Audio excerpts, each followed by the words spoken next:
so is this city. And tomorrow, the world.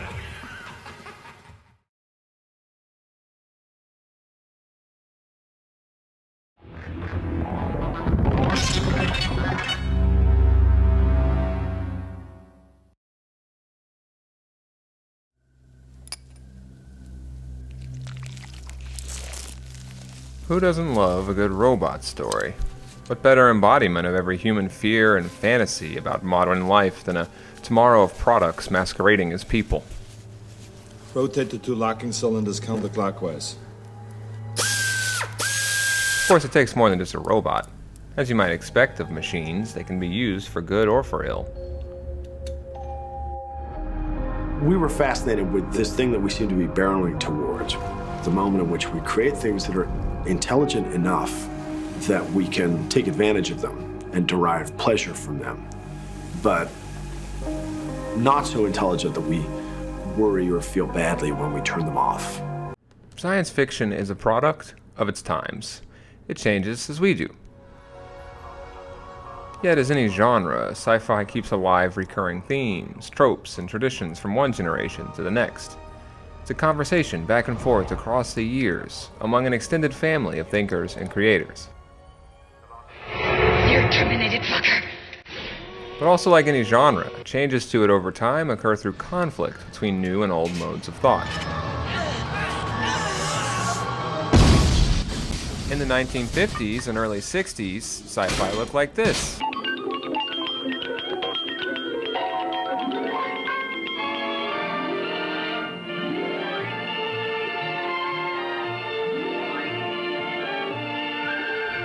In the 1980s, sci-fi looked like this.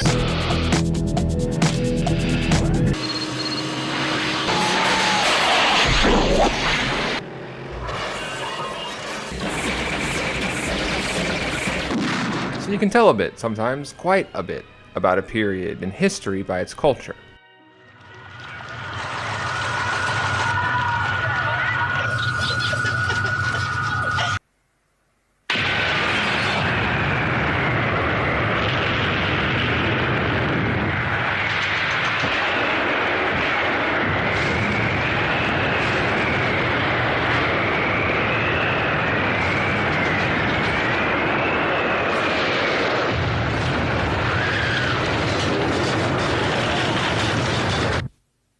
Metal, are you okay? However, it's also true that you may know a culture by its history.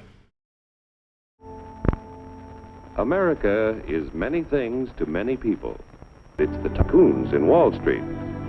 It's all races, creeds, and religions. It's freedom to work at the job you like. Freedom of speech and to peaceably assemble. Freedom to own property.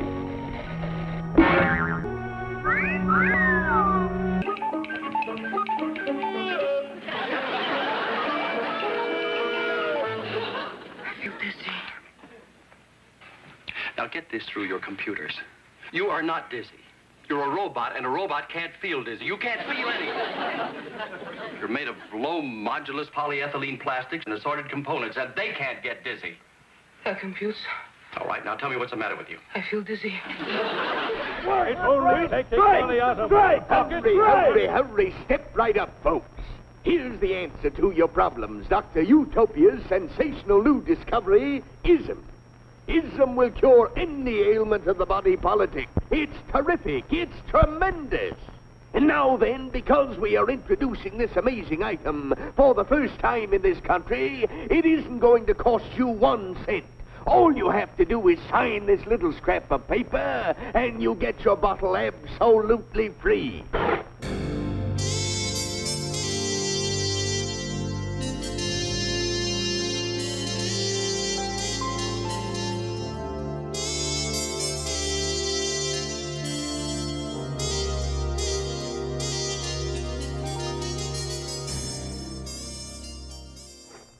I hereby turn over to ISM Incorporated everything I have, including my freedom.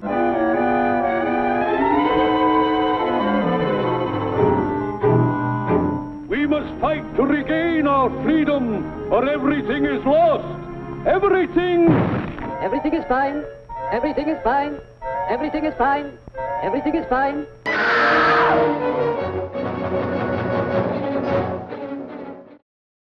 Yes, but I can sense that there is something terrible hidden in our past. And if we remember it, it will destroy us. Jamie! Hideo Kojima's Snatcher was released first in 1988 on the MSX, then later in a censored though definitive version on the Sega CD. It bills itself as a cyberpunk adventure. I see.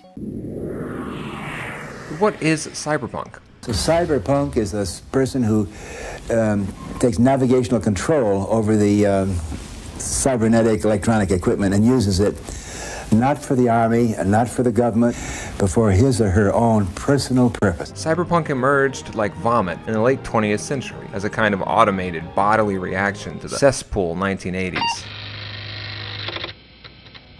The rules are simple. Once you go in, you don't come out. Officials have condemned the lawlessness of such vigilante groups and asked for information leading to the arrest of the women involved. Maybe even their telephone numbers. We have come in peace because we need your help. And in return, we will gladly share with you all the fruits of our knowledge. Talk about an offer we can't refuse, huh? I wonder what would happen if we did.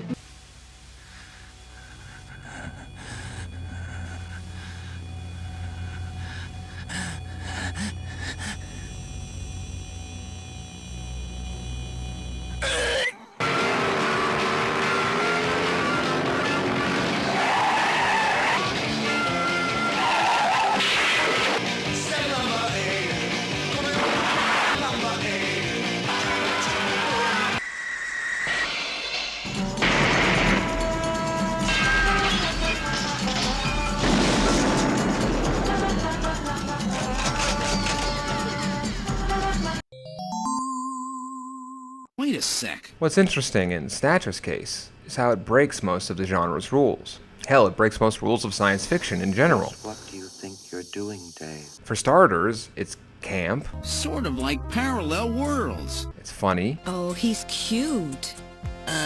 Thank you. Its protagonist is a dorky oaf. I'm ready. Come on up, little fellas. Why don't you just put some of your drugs on it? And finally, it's occasionally sappy and often breaks the fourth wall.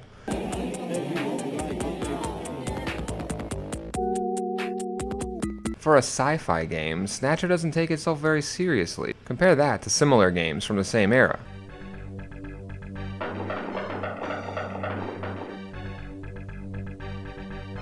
Would not equal 1/1 billionth of the hate I feel for humans at this micro instant.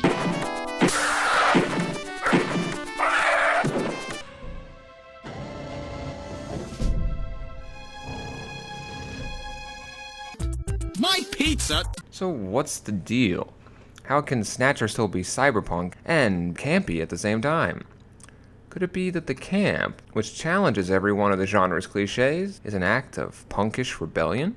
What if Snatcher's camp is precisely what makes it seem so damn human?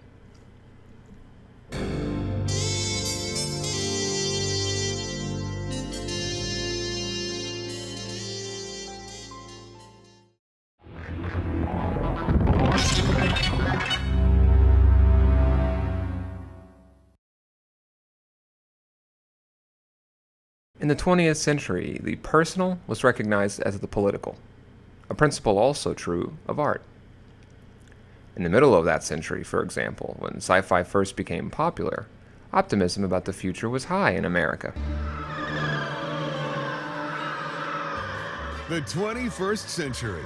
Transportation, space travel, robotics, teleconferencing, Right there, and supersonic sports. Even the scientists were feeling the crack-like effects of progress. Consider a future device for individual use, which is a sort of mechanized private file and library, the Mimex. Trails of thoughts on the Mimex, unlike memory, will never fade. End quote. These post-war technicians and scientists didn't just speculate as to what the future might bring. Oh, they went beyond science fiction. After all, revolutionaries, not authors, turn dreams into reality. Norbert Wiener, a mathematician at MIT, published the book Cybernetics in 1948. The premise was a powerful analogy, that the principles of information feedback machines, which explained how a thermostat controlled a household furnace, could also explain how all living things, from cell to society, behaved as they interacted with their environment. End quote.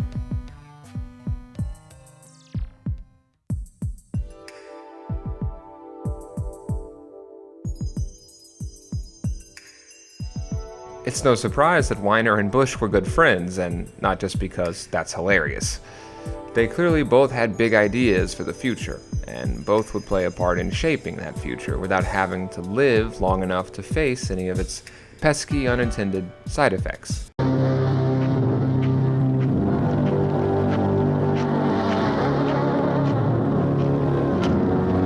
All kinds of systems sciences like cybernetics were being formed in this period of the 40s and 50s. It is time we talk. Just as Hollywood and B-movies were featuring a style of fatalist, alcohol-soaked detective stories that was later known as film noir. This genre was considered too camp, too low-life in its day to get much attention, until French critics discovered it decades later. I killed Dietrichson. Me, Walter Neff, insurance agent, 35 years old, unmarried, no visible scars. Until a while ago, that is. You're married, aren't you? Yes, but we're separated now. She has amnesia as well, and without any memories between the two of us, I'm afraid there was very little to base a good relationship on. I can see your point there. You play as Irascible Dorkalorcus Gillian Seed, a sort of secret police investigator working for the Anti-Bioroid Task Force, Junker. Kojima once famously said that if he hadn't wound up as gaming's only auteur, he would have liked a career either as an astronaut or a detective. As such, it's no mystery why Snatcher feels like the quintessential example of a cyberpunk tech-noir pulp fiction. It has everything the genre calls for, convoluted backstory and retro-futurist visual design included. Welcome to Outer Heaven! Table for one? Hideo Kojima, in many ways, is the real protagonist of Snatcher, much like Baltimore is the real protagonist of the hit screwball comedy HBO series The Wire. Fuck. A lot of thought went into its layout, its culture, and its history to the extent that the city feels vibrant and alive. If New York City never sleeps, Hideo Kojima never wakes. You spend all your time there in the dark. Sure, this has practical value. It conveys the game's events are all taking place within a single night, but even if it didn't all happen over 24 hours, being kept in the dark would bizarrely still fit, because this is a city of darkness, of lurid neon and drunken gropes, of pickpockets, pimps, and delicious-sounding Neo Kobe pizza. Give us 2 regular Neo Kobe pizzas. 2 coming up! Neo Kobe is a cityscape of futuristic blues, glimmer, spark, and blinking red lights. You know, Neo Kobe reminds me a lot of Final Fantasy VII's Midgar.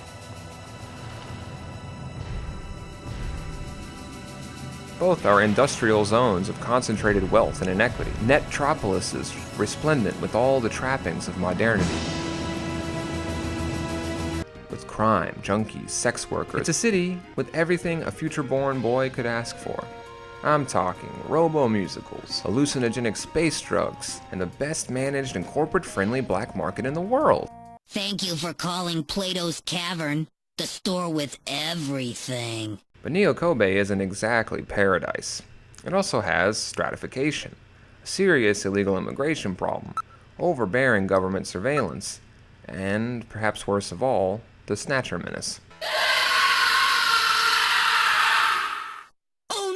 Snatchers, in case you're wondering, are infiltrator bioroids discovered to have infested the population of Neo Kobe. Something's rotten inside this neon apple, fellas. Good stuff. But nobody tastes it. Just eat.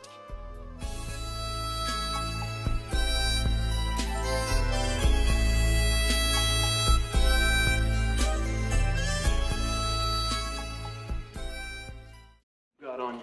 Well, how much you want, Biff? If sci-fi of the 50s expresses a deep fascination and excitement about the future, 80s sci-fi expresses a wish to return to that excitement. To return to the sense of wonder and newness that emerged in the post-war science and thereby power-happy America. That's Calvin Klein. Oh my God. Yet cyberpunk, that signature late 20th century genre of sci-fi, shares in this broader fascination of the period with the 40s and 50s. Except in cyberpunk, this fetish for yesterday is turned on its head, deconstructed. Even if, Marty McFly and Deckard both live in post-war styled worlds, cyberpunk doesn't actually go back to the future. No, it goes to its funeral.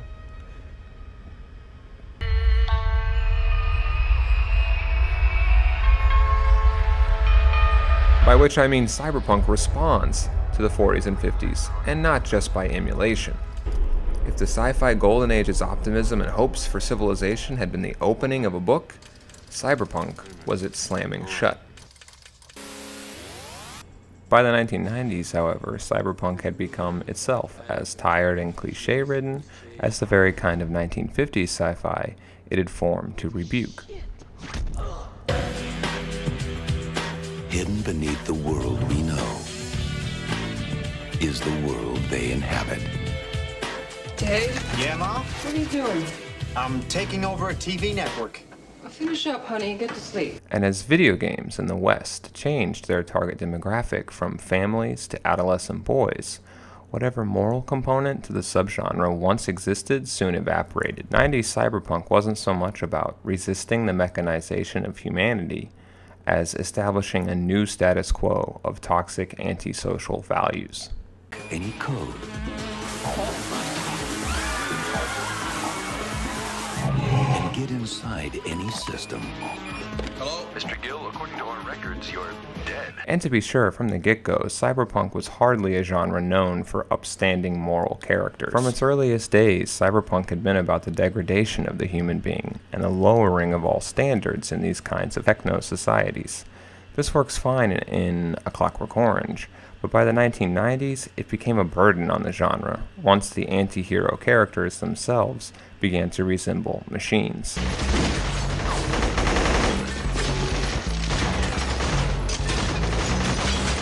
Using a PC to download music is one of the hottest of today's computer trends, and that has the recording companies up in arms and heading to court. And in the 2000s, Western societies returned to the utopian dreams of the post-war era, this time by way of a burgeoning internet culture. Snatcher allows fans to download virtually any song absolutely free. It's a boon to consumers, but industry executives claim it's cyber stealing because Snatcher allows anyone to simply take music that's already been copyrighted. Today, it seems as though everyone is a cyberpunk. We all do and act just how we want to online, following individual ideas about how to live in online spaces rather than some consensus set of rules. In a sense, this killed cyberpunk as a relevant subgenre much more than The Matrix ever could, because today it's clear that there is no resisting the machines and using them at the same time. By enjoying all the spoils of our modern pseudo-utopia, we are thereby complicit in its power and control over our lives. Well, hack or hero? NSA whistleblower Ed Snowden says he is neither. Even by using the technology for humanist or anti-corporatist means, like WikiLeaks or other kinds of hacktivism, it doesn't work, as anybody can see. Why? Hacking the email servers of politicians has the same or similar effect on the overall system as a terror attack. It simply provides the status quo with an ideal argument for ratcheting up control and surveillance. And the concern is once you create this backdoor, which Apple says does not currently exist, so once you create it once, the company is obviously concerned that the government will ask for it multiple times. The same is also true of rebelling against the system through one's lifestyle, another of the cyberpunk's ostensible weapons of resistance. In this regard, the parallels to the 60s counterculture are legion, fitting given the lineage between the two. Charles Manson, 36, chose a house at random. The irony, of course, is that both movements only strengthened what they had formed to destroy.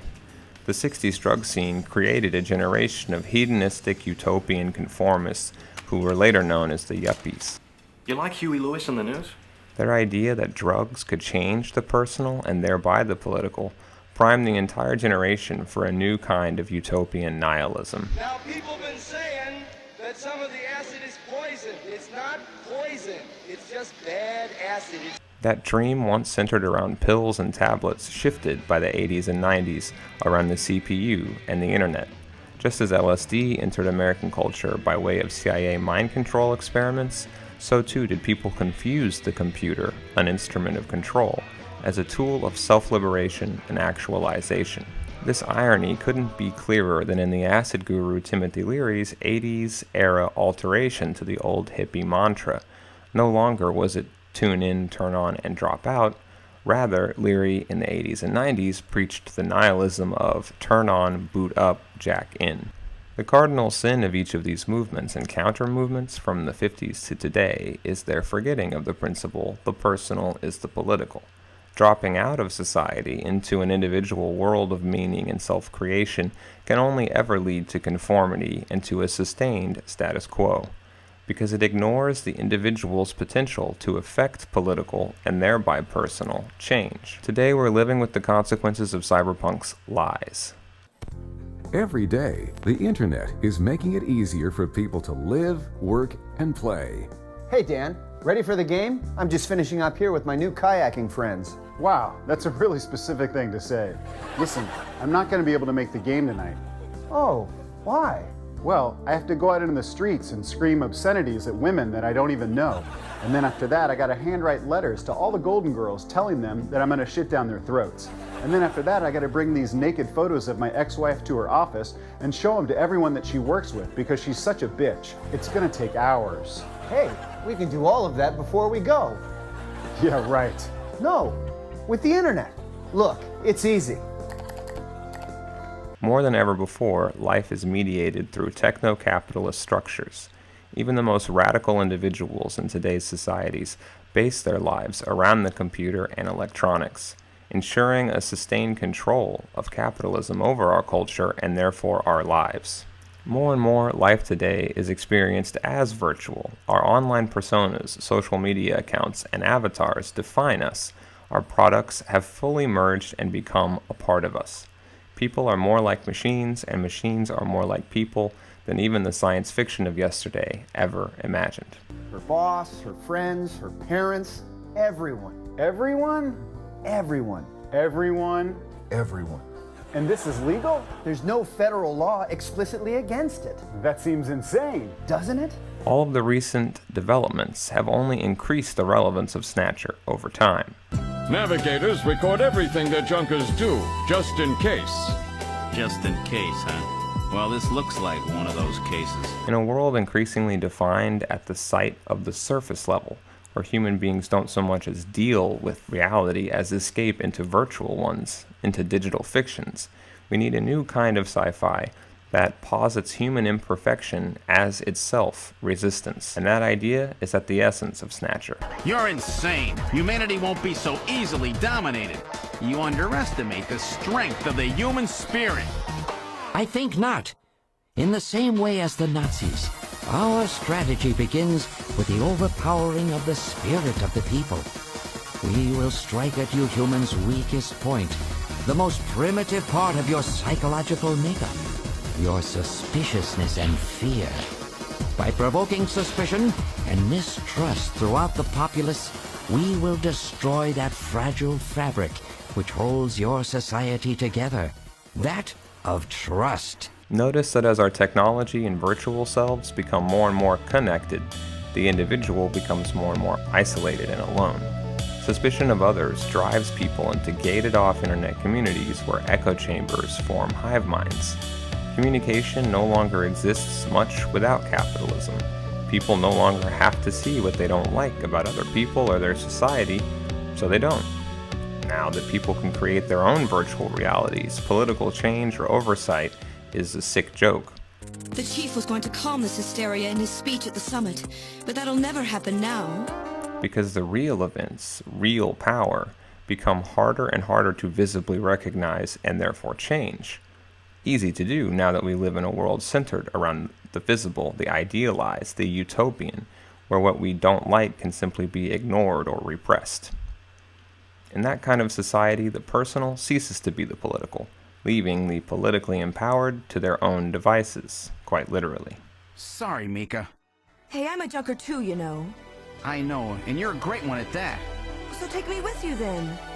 You head to the summit to warn the delegates. They haven't given up, you know. Snatcher not only anticipated this shift into a surface-level society, it provides clues to how one might resist it, not as the amoral, machine-like anti-hero hackers of traditional cyberpunk, but as human beings still in touch with their own imperfections, who refuse to take surface-level reality as authentic. Employing an artificial skin, they can sweat and even bleed. Part organic, part machine, they're almost impossible to distinguish from those they kill. Who recognize the seductive danger in such fetishizing of appearances, and most importantly of all, who recognize the self as the site of political conflict, the self as the only vessel for change and realization, not the other.